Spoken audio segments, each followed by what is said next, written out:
Bonjour, alors pour préparer le cours de la semaine prochaine que nous allons donner Sonia et moi, je vais vous faire un énoncé d'exercice et puis vous y réfléchissez et on en discutera en cours, d'accord? Oui. C'est bon, c'est parfait. Alors on va vous parler de yourte, voilà, ça c'est une yourte de Mongolie. Alors figurez-vous que des petits malins se sont aperçus que ces yourtes, qui sont des vraies maisons lorsque vous allez en Mongolie, hein, qui sont même d'ailleurs dans la ville de Ulaanbaatar, qui est la capitale de la Mongolie, il y a des quartiers entiers de yourtes, hein. Pourtant c'est une ville moderne, avec d'un côté des immeubles, avec d'un côté des gratte-ciels, mais il y a un quartier de yourtes. Alors ces yourtes, qui sont d'origine des maisons de nomades, font l'objet d'une faille dans la législation française.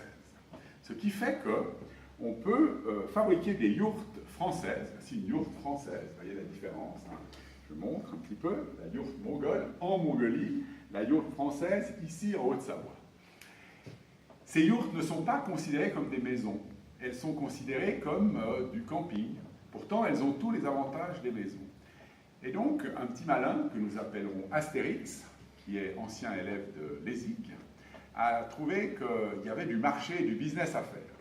Il a découvert que, et ça c'était pas vraiment une découverte extraordinaire, que le marché du logement étudiant à Genève était difficile. Donc, il a imaginé, en France voisine, profitant de cette faille dans la législation, de louer à des étudiants des yourtes de façon à leur permettre de se loger à bon prix, et lui, sans avoir des problèmes administratifs pour demander des autorisations de construire, etc. etc.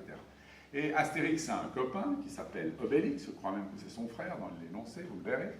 Et Obélix a été encore un peu plus loin, il a carrément fait un hôtel de yourte, et il va même collaborer avec son frère, puisque en attendant que la yourte commandée pour un étudiant qui va faire une année à Genève, par exemple un étudiant Erasmus, arrive, eh bien on peut le loger provisoirement dans l'hôtel tenu par le frère d'Astérix. J'ai parlé d'Obélix. Alors voilà, juste encore pour illustrer, vous trouverez ces photos sur Cyberlord, Jean-David va vous mettre ça en ligne.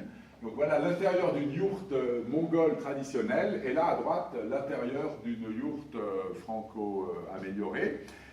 Donc on a tout le confort que l'on peut imaginer, tout en étant dans une législation de camping. Alors dans les diapositives que vous allez recevoir de la part de Jean-David sur Cyberlord, vous trouverez l'énoncé que je viens de vous raconter, donc c'est une sorte de cas pratique CRM. Et puis, vous trouverez la suite de l'histoire, donc je vous laisse la lire, hein, je vous montre juste que ces diapos existent. Et aujourd'hui, l'énoncé suivant, Astérix et Obélix ont entendu parler de Customer Relationship Management, donc de logiciel de gestion de la relation clientèle, et ils sont convaincus qu'ils ont besoin d'un tel outil. Alors, ils sont allés voir leur prof, et qui a proposé, leur ancien prof, qui a proposé de leur mettre à disposition un étudiant actuel, parce qu'on raconte une histoire qui date de 1990, un étudiant actuel qui va leur faire ça sous forme de travail de diplôme. Donc l'exercice qu'on vous demande, c'est d'imaginer, maintenant vous vous mettez dans la peau de l'étudiant actuel, et vous imaginez d'abord le plan de votre travail de diplôme, quelles sont donc les différentes étapes que vous aurez à faire, et ensuite vous allez définir le cahier des charges de l'outil CRM. Donc, je vous laisse remplir ces deux diapositives, je vous laisse vraiment réfléchir, aussi après avoir relu l'énoncé, avoir revu cette vidéo si vous voulez, et nous en parlons avec Sonia, qui est toujours ici, hein.